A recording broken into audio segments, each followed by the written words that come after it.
मंसूर अली साहब, जो कि तहरीक खुदादाद के नेशनल प्रेसिडेंट भी हैं और भी मुख्तलिफ तंजीमों से जो है जुड़े हुए हैं। मैं सोच रहा था कि जब मस्जिद आला को कर्नाटक के मुतासिब हिंदुत्ववादी तंजीम निशाना बना रहे हैं तो क्यों ना उन्हीं के औलाद में से उसकी तारीख को जानने की कोशिश करें। ऐसे में मैं साहिबजादा सैयद मंसूर अली साहब से ही उनके हज़रत टीपू सुल्तान शहीद रहमतुल्लाह अलैह से उनके ख़ानदानी जो रवाबित हैं वो, और क्या तारीख़ रही है श्रीरंगापटन की और मस्जिद आला की क्या तारीख़ रही है, ये सारी चीज़ें जानने की कोशिश करते हैं। साहिबजादा सैयद मंसूर अली साहब, आपका इस्तकबाल है। सीधी बात कि हमारे इस स्टूडियो में आपने अपना कीमती वक्त निकाल करके यहाँ तक तशरीफ़ लाने की ज़हमत उठाई, उसके भी हम शुक्रगुजार हैं। आप मुझे बताएं कि क्या हो रहा है आपके इलाके में, और आपके हज़रत टीपू शहीद रहमतुल्लाह अलैह तो हमारे हीरो हैं, उनके साथ जो है जो कुछ हो रहा है और जो कुछ हुआ, ये सारी चीज़ों के बीच में अब मस्जिद आला निशाने पर है। अस्सलाम वालेकुम। तमाम आपके व्यूअर्स और नाजरीन को मेरा आदाब और सलाम। पहले तो मैं तहे दिल से आपको मुबारकबादी देता हूँ जो हमेशा आपकी चैनल के ज़रिए से अवाम और इंटरनेशनल तक भी एक ख़बर सच्चाई की तरफ सीधी बात के ज़रिए जा रही है। जी जी जी। जब मसला भी टीपू सुल्तान शहीद रहमतुल्लाह अलैह को निशाना बनाया गया, या तो सियासत समझकर या फिर अपने आप को पोलराइज कर कर हिंदुत्व एक तरफ, मुसलमानों को एक तरफ दिखाकर टीपू सुल्तान शहीद को ना के हीरो हैं, एक विलन के रूप में ये साबित करना चाहते हैं। ये बेबुनियादी, बेसलेस हैं, ये कभी कामयाब नहीं हो सकते क्योंकि अच्छे अच्छे बड़े बड़े हिस्टोरियंस, उलमा इकराम उस जमाने के मशाखीन तमाम ने तहनीत देकर टीपू सुल्तान शहीद रहमतुल्लाह अलैह के बड़े बड़े जंगों में साथ देकर यहाँ तक 90% की हिंदू समाज जबकि 10% की मुस्लिम समाज थे, जहाँ जहाँ टीपू सुल्तान शहीद रहमतुल्लाह अलैह एक मसाजिद बनाई, उससे कहीं बढ़कर हजारों एकड़ जमीनें मठों को, देवलों को, यहाँ तक रहन सहन करने के लिए कंट्रीब्यूटेड, जो लैंड अबॉलिशन एक्ट आज जो कहते हैं उसके तहत टीपू सुल्तान ने पट्टा लैंड्स दिए थे। ये तमाम समाजें उनका शुक्रगुजार थी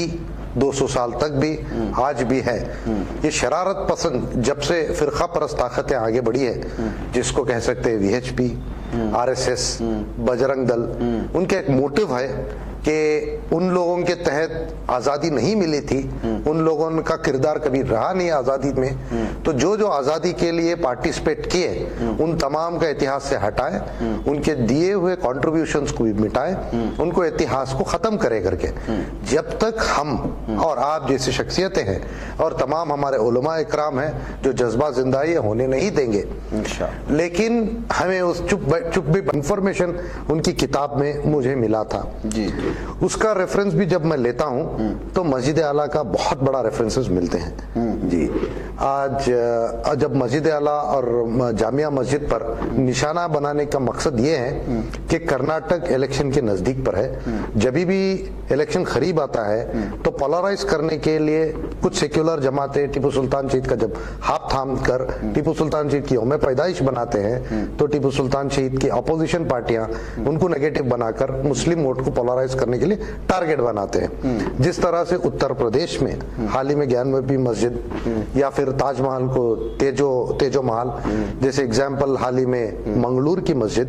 और जामिया मस्जिद को भी निशाना इसलिए बना रहे हैं, ये एक मुसलमानों के सेंटिमेंट से जुड़ा हुआ है। जहां इस मस्जिद उस जमाने में नवाब हैदर अली टीपू सुल्तान शहीद के वालिद मोहतरम सल्तनत खुदादाद के वाली बादशाह 1770 में जब टीपू सुल्तान शहीद रहमतुल्लाह अलैह एक सिपह सालार पूरी तरह से मुकम्मल हो गए थे, बादशाह तो नहीं थी क्योंकि उनके वालिद मोहतरम बादशाह पे बैठे हुए थे। जब तारीख ये बताती है कि टीपू सुल्तान शहीद जब खेल रहे थे उस मैदान पर कि टीपू सुल्तान शहीद के ज़माने में एक सूफी बुजुर्ग का, यानी कि जिसको कह सकते हैं नुजूमी या फिर आने वाले दिनों को बताने वाले, चेहरा देखकर जैसे एग्जाम्पल्स बताते हैं, वो दौरान वक्त में गुजर हुआ उनका। और हज़रत टीपू सुल्तान शहीद रहमतुल्लाह अलैह जब 7 या 6 साल की उम्र में जब वो खेल रहे थे, टहल रहे थे, जबकि वो मुकम्मल हाफिज कुरान हो चुके थे, जब तो अब जैसे आज के दौर में बुजुर्गान दीन है, जैसे कि हमारे अमीर शरीयत हैं, ऐसे सब जैसे बच्चों को फरमाते हैं बेटा एक दिन आप फला फला टाइम पर बड़े शख्सियत बनेंगे। ऐसा ही बुजुर्ग ने देखकर बताया कि बेटा आप एक दिन बहुत बड़े बादशाह बनोगे, जिस टाइम पर आप बादशाह बनोगे हमारी मिल्कियत के लिए, मुसलमानों की बेहतरी के लिए यहाँ पर एक खाली मैदान पर मस्जिद बनाए। ये एक पहला एविडेंस मिलता है कि वहां पर एक खाली मैदान था जिसमें हर किताब में इसका दस्तावेज मौजूद है। थोड़ा वक्त जाते जाते जबकि किला बहुत बड़ा था लेकिन आबादी बढ़ गई थी, 20 लाख की आबादी थी सल्तनत खुदादाद की, और सल्तनत खुदादाद की आबादी के दौर में श्रीरंगपट्टनम जो एक शहर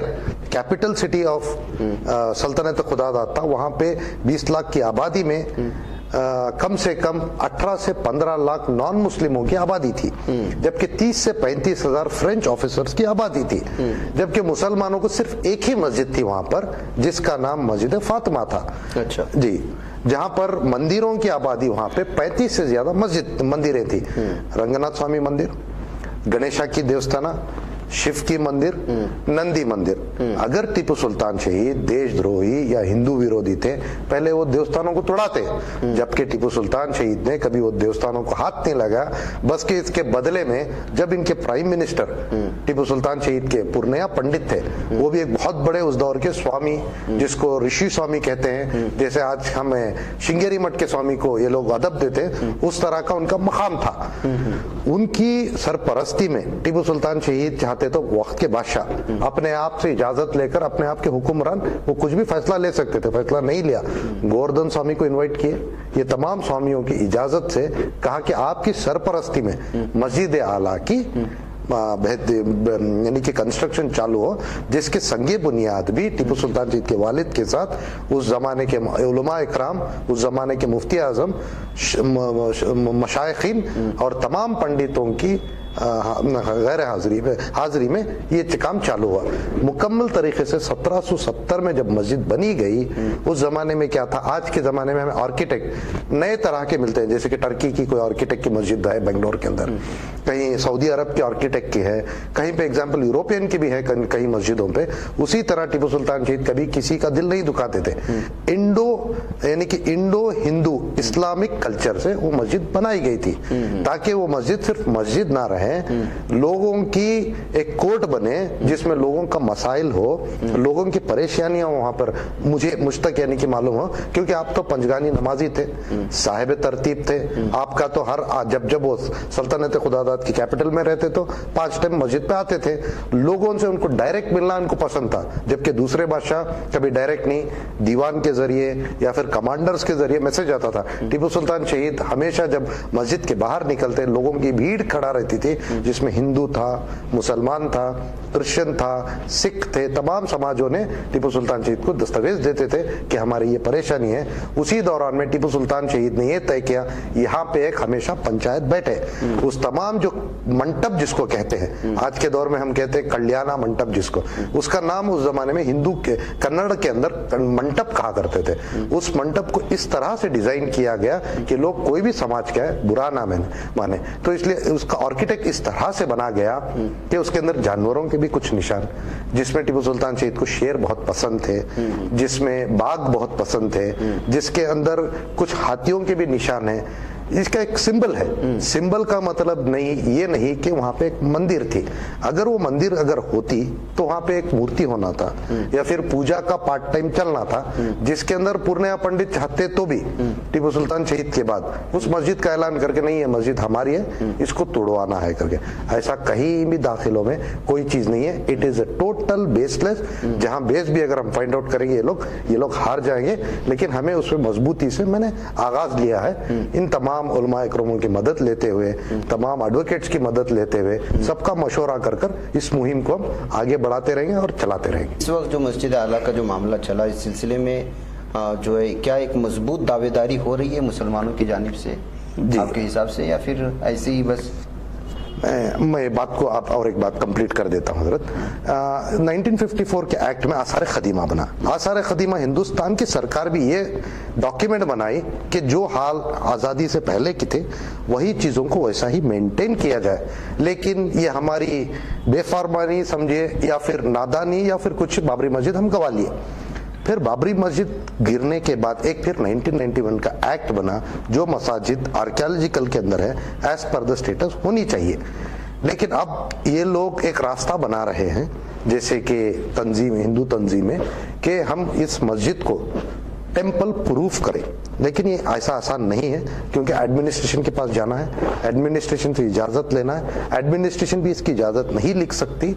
इसको सरकार देना है। अब हमारा इन लोगों का जद्दोजहद सरकार तक पहुंचा है, सरकार भी इसको रद्द कर दी है, बिकॉज इट कम्स अंडर आसार कदीमा आर्कियोलॉजिकल सर्वे ऑफ इंडिया। अब हमारे तरफ से एक मेमोरेंडम उनका जाने के बाद हम लोगों ने डीसी को एक प्रेशराइज कमेटी तैयार की, जिसके अंदर दलित समाज के कुछ लीडर, कन्नड़ा समाज के कुछ लीडर, जो मुसलमानों की कुर्बानियां टीपू सुल्तान को याद करते हैं, उन तमाम तंजीमें मिलकर, यहाँ तक मेरी उसकी फॉरवर्डिंग कर हमने एक रिप्रेजेंटेशन दिया कि डीसी इस चीज के लिए आगे ना ले, इसको सरकार तक पहुंचाए। अब ये सरकार तक गया है। अब हमारी इसके पीछे तैयारी ये है, अगर ये लोग कुछ ठोक सबूत, यानी कि जो बेसलेस सबूत अगर वो तैयार करेंगे, किस बेस पे तैयार करेंगे पता नहीं है, उसके लिए हमारी पूरी बेहतरीन प्रिपरेशन भी है। हम इस चीज के लिए एडवोकेट्स को भी बात भी किए हैं। इसका शायद आज या कल में अगर वो लोग कोर्ट को अगर आते हैं तो हम लोग तैयार हैं, कोर्ट में दाखिल कर इसको साबित करेंगे कि ये मस्जिद ही है, ये अच्छा ही है, होने दीजिए। अगर होता है तो हम साबित कर एक बार ये साबित हो गया तो क़यामत की सुबह तक भी कोई शैतान सरपरस्त सर नहीं उठाएंगे कि कहेंगे कि ये हनुमान टेम्पल थी, ये फला थी करके। ये मैं समझता हूँ ये सिर्फ और सिर्फ एक नफरत की आग लगाने के लिए हमारे ऊपर इल्जाम दिए जा रहे हैं। आने वाले इसके इलेक्शंस की तैयारी हो रही है। आप जो है 7वीं पुश्त से ताल्लुक़ रखते हैं हज़रत टीपू सुल्तान की, तो अब हज़रत टीपू सुल्तान रहमतुल्लाह अलैह की 7वीं पुश्त के औलाद में कितने लोग हैं? हज़रत टीपू सुल्तान शहीद रहमतुल्लाह अलैह के 7 बेटे थे, 3 बेटियां थी। अब 7 यानी कि पुश्त जाने के बाद यानी कि 7 पीढ़ियां हो गई ऑलमोस्ट। अभी तो हमारे खानदान में 45 मेंबर्स हैं। अच्छा। जो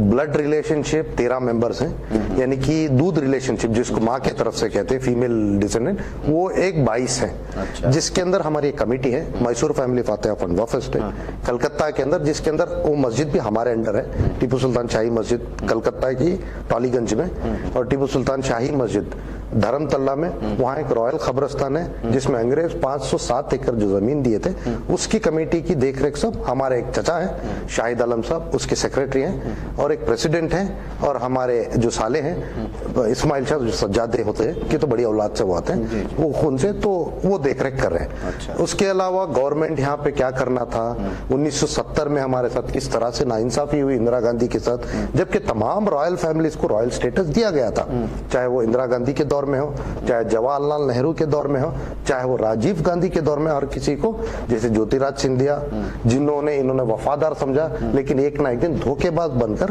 बीजेपी जा गए। चिदम्बरम, ये तमाम ऐसे एक एग्जांपल्स बता रहा हूँ, ये तमाम राज्यसभा एंजॉय करते हुए रॉयल फैमिलीज की रॉयल स्टेटस एंजॉय किए। लेकिन हमारा घराना, हमारा खानदान खुददार है, हम लड़ते रहेंगे आखिरी दम तक, हम कभी किसी सरकारों से भीख नहीं मांगेंगे, अलबत्ता हम देते हुए आते रहेंगे इस चीज के लिए। तो बहुत लंबा वक्त हो गया नाज़रीन गिरामी, लेकिन साहिबजादा सैयद मंसूर अली साहब के पास जो है बहुत ज़्यादा मालूमात हैं हज़रत टीपू सुल्तान शहीद रहमतुल्लाह अलैह। फिर जो कुछ हालात इस वक्त कर्नाटक के बन रहे हैं, वक्तन फ़वक्तन हज़रत को दावत देती रहेंगी, लंबा वक्त भी होगा तो आप बोर हो जाएंगे। हम दोनों को यहाँ पर इजाज़त दें। अस्सलाम वालेकुम रहमतुल्लाहि व बरकातुहू। नहीं बच पाता है कोई सहाफ़ी की निगाहों से, मिलाता है ये लोगों को मोहब्बत की पनाहों से। करम और दर्द मंदी का है एक संसार, सीधी बात अज़ीमत जुर्अतो हिम्मत का है इज़हार, सीधी बात अज़ीमत जुर्अतो हिम्मत का है इज़हार, सीधी बात। ये चैनल हक निगर बनकर कुचल देता है फितनों को।